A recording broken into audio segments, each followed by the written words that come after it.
Greetings and welcome to Poetry Collection 7. That's right. So 7 of our wonderful poetry collections. And today we're going to enjoy some wonderful poems. First of all, Shel Silverstein, the world famous children's author and illustrator, who wrote a poem today called No Thank You. The next poet is Octavio Paz, Mexican poet, famous for a lot of his translations. And finally, Rachel Field, who wrote a poem called Parade. Let's get started. So No Thank You by Shel Silverstein. Here, of course, is one of his illustrations. He would draw his own pictures and stuff for his books. You might recognize him from Where the Sidewalk Ends or A Light in the Attic. All right, so this poem, couple of features in terms of the number of stanzas. 1, 2, 3, 4, 5 stanzas, 21 lines, as you can tell from the numeration there. No, I do not want a kitten. No cute, cuddly kitty poo. No more long hair in my cornflakes. No more midnight meowing mews. No more scratching, snarling spitters. No more sofas clawed to shreds. No more smell of kitty litter. No more mousies in my bed. No, I will not take that kitten. I've had lice and I've had fleas.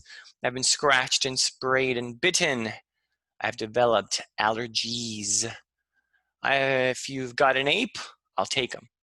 If you have a lion, that's fine. If you brought some walking bacon, leave him here. I'll treat him kind. I have room for mice and gerbils. I have beds for boars and bats.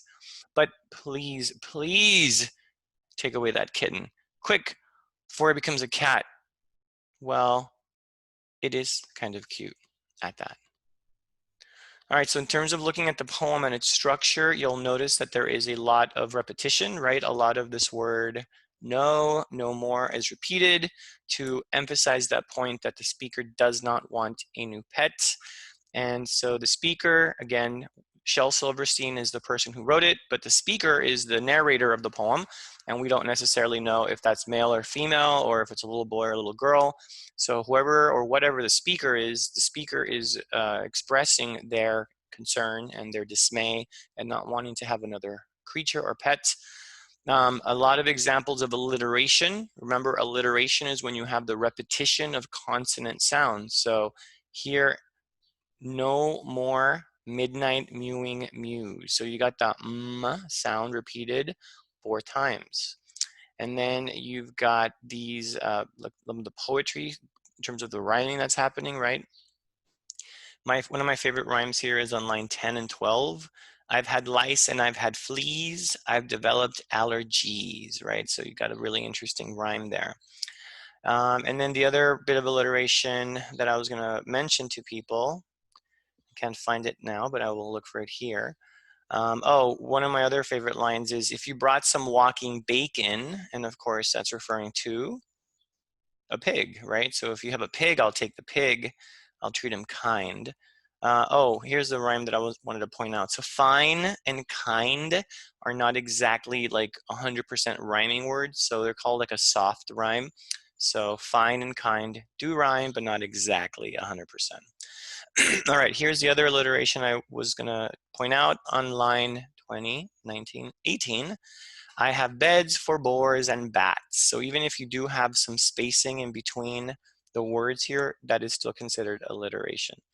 And then of course on line 21, you have the twist. And the twist, of course, is that the speaker is saying, well, maybe I will consider, maybe I'll think about having that extra pet since it is cute and it's a kitten. All right, so this poem by Octavio Paz is again 1, 2, 3, 4 stanzas, and it's 16 lines long, which according to my ELA math is about 4 lines per stanza. Remember, this was written in Spanish and translated, so it's not ever going to sound exactly the same. The water hollowed the stone. The wind dispersed the water. The stone stopped the wind, water and wind and stone. The wind sculpted the stone. The stone is a cup of water. The water runs off and is wind, stone and wind and water. The wind sings in its turnings. The water murmurs as it goes. The motionless stone is quiet, wind and water and stone. One is the other and is neither. Among their empty names, they pass and disappear, water and stone and wind. So interesting features of this poem, it doesn't really technically have any rhyming per se, where you do have words that are repeated, stone, stone, stone, wind, wind, wind. So, you know, I really wouldn't call it like rhyming necessarily, but it does have that kind of rhythmic or repetition. You do have a lot of alliteration, right? Where the wind and the water, the stone stopped, water, wind. So those are definitely examples of alliteration. And the best line I feel is the figurative language, where on line 6 here, where the poet Bas says, the stone is a cup of water, right? This thing is 100% like this other thing, right? So what is that called? Simile or metaphor?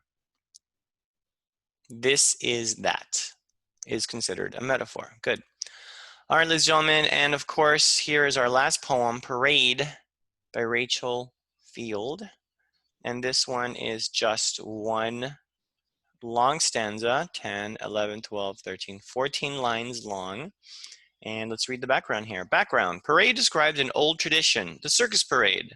Before television and radio, the best way to advertise coming attractions was a march down Main Street featuring clowns, wild animals in cages, and a giant musical instrument called a calliope, which I don't think there's a picture of the calliope. All right, here we go. This is the day the circus comes, with blare of brass, with beating drums and clashing cymbals, and with roar of wild beasts never heard before. Within town limits, spick and span, will shine each gilded cage and ban.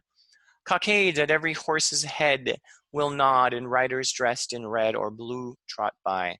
There will be floats in shapes like dragons, thrones, and boats, and clowns on stilts, freaks big and small, till leisurely and last of all, camels and elephants will pass beneath our elms along our grass. So really great question here in the textbook. In reading this poem aloud, would you stop or keep reading at the end of line 3? So let's read 1, 2, line 3. So yeah, a lot of you were maybe noticing that I was having trouble reading this poem. The punctuation is kind of distracting because here, where my mouse is, you see that this is the end of the first sentence, right? So a lot of people, when they read poems, they kind of stop at the ends of the lines, but you know, sometimes you're supposed to stop in the middle of the line. So I'm going to reread the first 6 lines.